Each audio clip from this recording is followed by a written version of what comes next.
Hey everyone, today we're diving deep into the waters of Pantera's legendary flute's outro tone.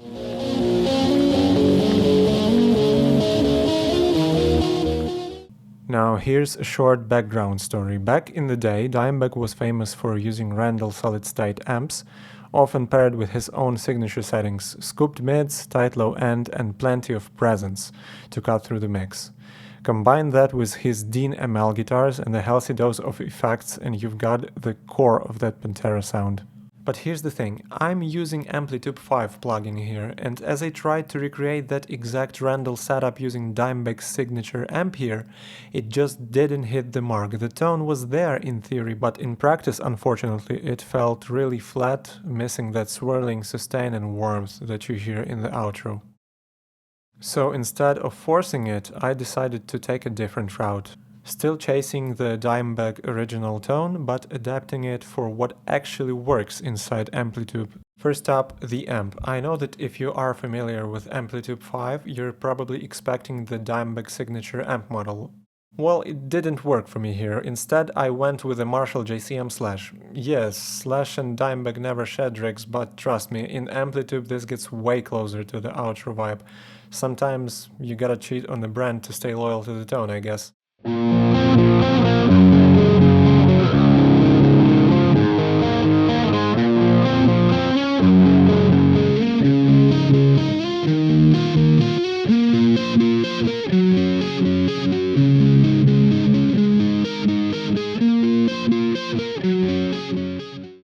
So here we have the setup, moderate gain, scooped bass and mids, and bright top end. As for the cab, 4x12 closed 75C, Brit 75 speakers. Sounds close enough, and I'm muting the second mic entirely, sticking with the Dynamic 57, the Shure SM57 emulation. Now for the crucial part of the tone, the EQ fun begins. In the Stomp section I'm running a 6-band EQ with these settings. Now because some plugins have their own flavor, you have to make some surgical cuts, and if you just scoop the mids like Dimebag did in real life, you end up with a lifeless mess. This way we fine-tune the low mids and add a little sparkle in the highs before the amp. Then we've got another EQ, this time at the end of the chain. Now this EQ basically gives us those final steps in setting the tone shape. Dimebag would simply scoop mids, maybe boost some highs, but it's the digital plugin, it has its own textures that have to be addressed in order to achieve a similar tone.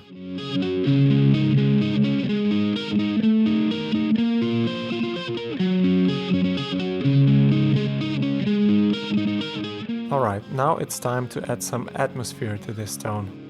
The original outro definitely had ambience, you can hear delay trails and the lush reverb in the mix. Mine, of course, isn't identical to Dimebag's setup, but I think it nails the same feel.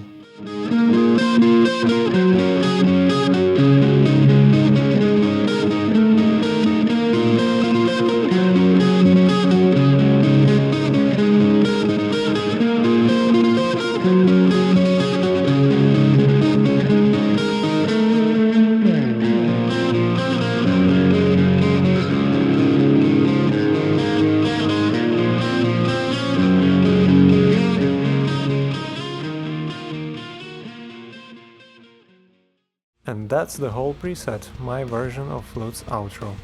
It's not the same rig Dimebag used, but it works in the Amplitude universe, at least. You can download all my presets from my Patreon, link to which is in the description to this video, as well as lots of other useful stuff such as backing tracks and tabs, or you can even request a tone tutorial there. Thank you so much in advance, your support really helps. So feel free and give it a shot, tweak it for sure, and let me know what you think about this preset in the comments down below. See ya!